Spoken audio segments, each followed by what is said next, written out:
Let me ask you this. Have you ever shared something deeply personal with someone you trusted?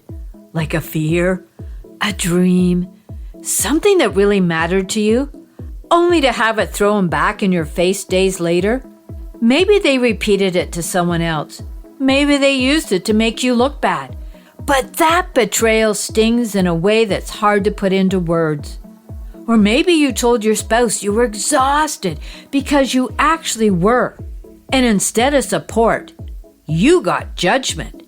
Suddenly, you were the problem. You couldn't handle your responsibilities. You were being too dramatic. These moments, they're not just hurtful. They are signs that you don't feel safe emotionally in your family relationships. Welcome to Lessons for Life with Grandma Kate. If you're done with people-pleasing, tired of repeating the same patterns, and ready to learn what healthy relationships actually look like, you're in the right place. I get it. I was there too. At 65, I started learning the things I wish I'd known decades ago, like how to see the patterns, why we keep repeating them, and how to treat ourselves with more respect. Each week, I share real-life lessons to help you understand yourself better, recognize unhealthy patterns sooner, and stop repeating them, so you can break the cycle instead of passing it on to your children. You'll find today's lesson written out as a blog post in the show notes if you prefer to read. New episodes drop every Thursday, so hey, be sure to subscribe.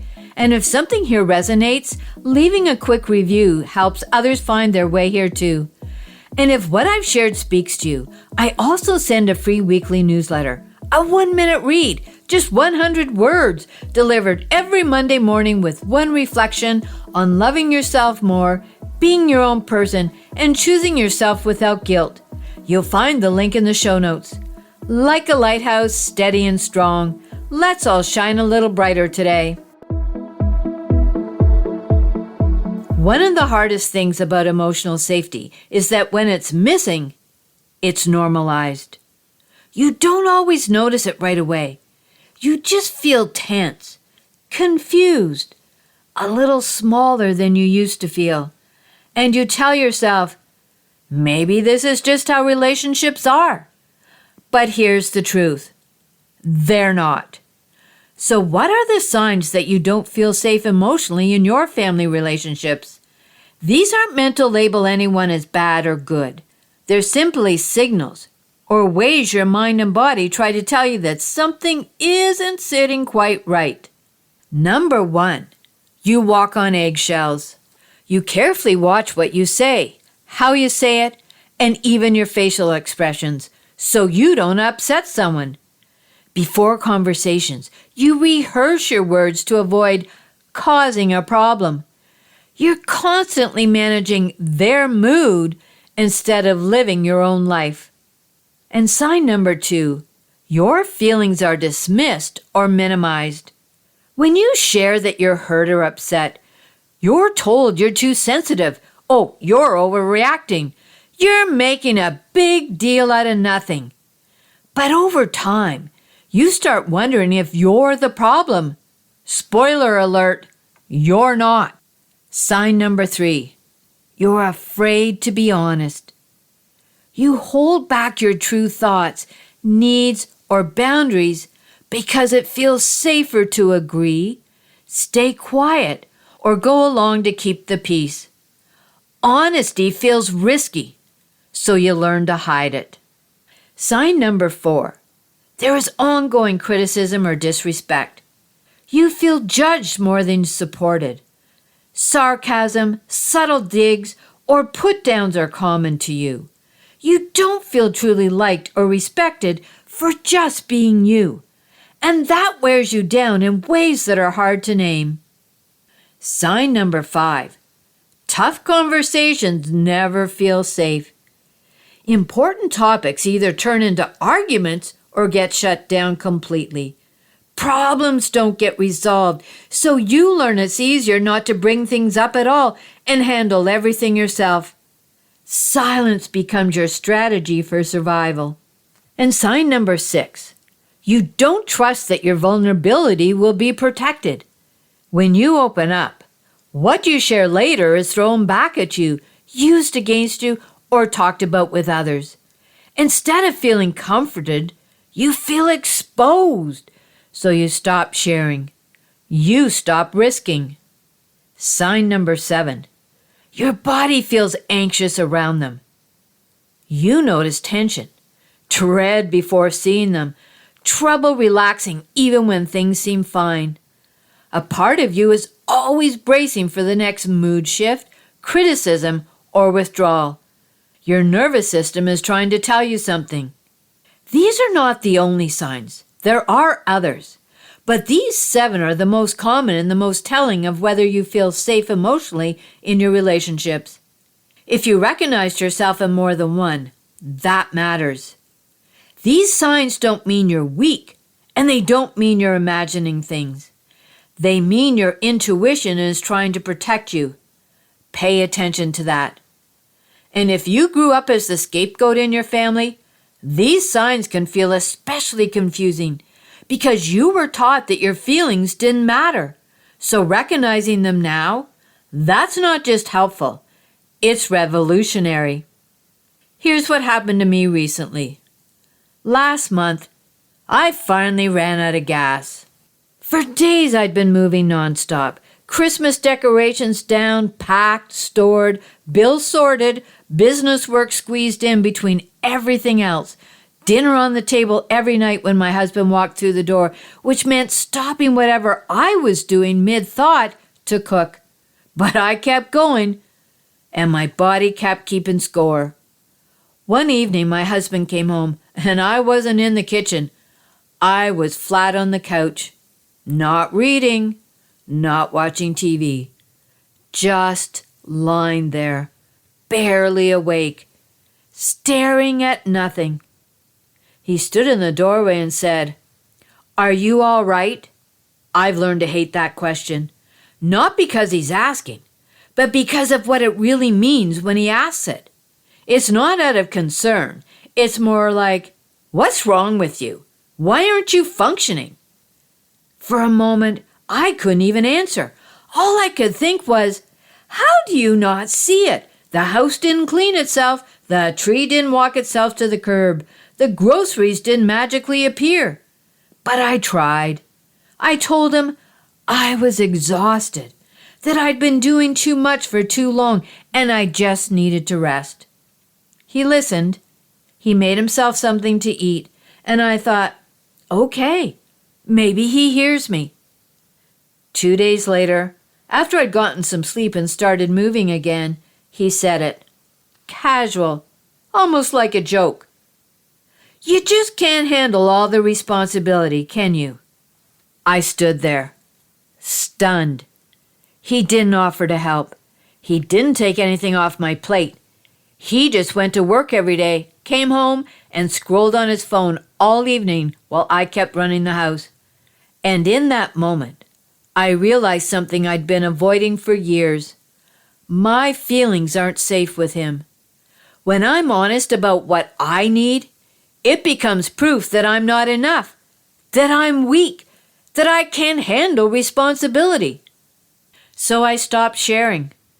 I stopped asking. I stopped expecting him to understand. Because emotional safety isn't just about whether someone yells at you or calls you names. Sometimes it's quieter than that.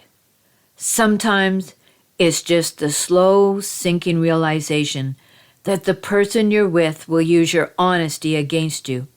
So here are 5 ways I've learned to try to be emotionally safe. Number 1, emotional safety starts with honesty, not harmony. For years I thought my job was to keep things smooth, to not rock the boat, to manage everyone else's feelings so no one got upset. But keeping the peace at my own expense didn't create a real connection. It created resentment, distance, and a version of me that felt smaller and smaller. Emotional safety isn't about never upsetting anyone. It's about being able to tell the truth without losing yourself in the process. So here's what I started doing. I picked one small thing I'd been biting my tongue about, nothing huge, and I said it out loud. Calmly, clearly, without apologizing for having the thought. Sometimes the person heard me. Sometimes they didn't. But either way, I stopped disappearing. And number 2, your feelings don't need permission to exist. If something hurts, it matters, even if someone else disagrees, even if they tell you you're too sensitive or making a big deal out of nothing. You don't need their validation to trust what you're feeling. Your hurt doesn't require a consensus vote. So here's what helped me. I stopped defending my feelings. When someone said, "You're overreacting," I didn't argue. I didn't explain. I just said, "I hear you. I still feel how I feel." And then I let it sit there, because my feelings weren't up for debate anymore. And number 3, you don't need to prove your pain to trust it. If you find yourself constantly replaying conversations, collecting evidence, or wondering if you're allowed to be upset, that's not clarity. That's a sign you've been dismissed too many times. You know what happened, you know how it felt, and that's enough. So here's what I did. I stopped building a case. When I noticed myself mentally rehearsing or collecting proof, I'd pause and ask myself, do I believe me? If the answer was yes, I let the rest go. I didn't need a jury. I needed to trust myself. And number 4, it's okay to protect yourself before you change anything. Awareness doesn't mean confrontation. It doesn't mean you have to fix it, leave it, or have a big conversation right now. Sometimes it just means clarity. And clarity is a form of protection in its own right. You can know something isn't safe and still take your time deciding what to do about it. So here's what I gave myself permission to do. I stopped sharing certain things with certain people. Not forever, not as punishment, just as protection while I figured things out. I didn't announce it. I just quietly pulled back. And that small internal boundary gave me space to breathe. Number 5, emotional safety is shown in patterns, not promises. People will say all the right things. Oh, they'll apologize. They'll tell you they hear you. They'll promise to do better. Watch what happens over time, not what's said in the moment. Because emotional safety isn't built in words. It's built in repair, in consistency, in what someone does when you're not asking them to prove anything. So here's what I started tracking. After someone promised change, I'd give it time, a week, a month, and then I'd quietly ask myself, did anything actually shift? Not in their words, in their actions, in how I felt around them. And that gave me the clarity I needed to decide what came next. If you grew up as the scapegoat, you probably weren't shown what emotional safety looks like. You learned to hide, to shrink, to manage other people's emotions instead of honoring your own. And now as a parent, you might be asking, how do I give my kids something I never had? The good news, you don't have to be perfect. You don't have to have it all figured out. You just have to be intentional. Here's where to start. Don't dismiss their feelings, even when they seem small. When your child is upset about something that doesn't seem like a big deal to you, resist the urge to say, "Oh, you're fine," or "It's not that bad." Instead, try, "I can see you're really upset. Tell me what happened." You're teaching them that their feelings matter, that they can trust their own experience, that they don't have to convince you they're hurting in order to be heard. Keep their secrets safe. If your child tells you something in confidence, don't share it with others, even family members, unless it's a safety issue. Protect their vulnerability the way you wish yours had been protected. Show them that trust isn't conditional. And let them say no, even to you. Emotional safety includes bodily autonomy. If they don't want to hug somebody, don't force it. If they need space, give it to them. You're teaching them that their boundaries matter, that a no is a complete sentence, and that love doesn't require them to override their own comfort. Here's the truth. You're breaking a cycle. You're giving your kids something you didn't get. And even if you stumble, even if you don't get it right every time, the fact that you're trying matters more than you know.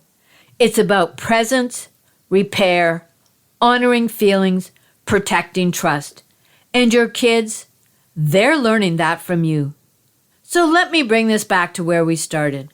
If you've ever shared something vulnerable and had it used against you, you're not imagining things. If you've ever felt exhausted and been made to feel like the problem, that's not on you. And if you recognized yourself in any of the 7 signs we talked about today, I want you to know this. You're not broken. You're not too sensitive, and you're not asking for too much. You're asking for something every human being deserves. To feel safe being honest. To have your feelings honored. To trust that your vulnerability won't be weaponized. And if you didn't get that growing up, if you were the scapegoat, the one whose feelings didn't matter, the one who learned to shrink to survive, then recognizing these signs now is an act of courage. Because it means you're finally trusting yourself. You're finally saying, this doesn't feel right, and I don't have to pretend it does. Emotional safety isn't something you beg for. It's not something you earn by being perfect or small or agreeable enough. It's something you deserve, and it's something you can start building in your own life, in your relationships, and for the people you love. You don't have to have all the answers today. You don't have to fix everything right now. You just have to keep listening to what your mind and body have been trying to tell you all along. Because that quiet voice inside you, the one that's been whispering, something's not right here, that's not doubt. That's wisdom. And it's time to trust it. Whether you're starting to understand yourself more clearly, working through old family dynamics, or learning to do things differently, you're building the skills that help you grow into the person you were meant to be. Listening is important, but real change happens when you use what you've learned. So choose just one life lesson from today and try it out this week. That's when things begin to shift. And if you want more life lessons like this, be sure to follow Lessons for Life with Grandma Kate on Facebook and Instagram. If no one has told you lately, everything will be okay. Tomorrow is a new day, and with it comes new hope. As I conclude this episode, I must state that this podcast is designed solely for educational and entertainment purposes. While I bring my experience as a parent and grandparent, it's essential that you know I am not a licensed therapist. This podcast is not a substitute for professional advice from a physician, professional coach, psychotherapist, or other qualified professional. Got it? Awesome. Until next time, what is one thing you are grateful for?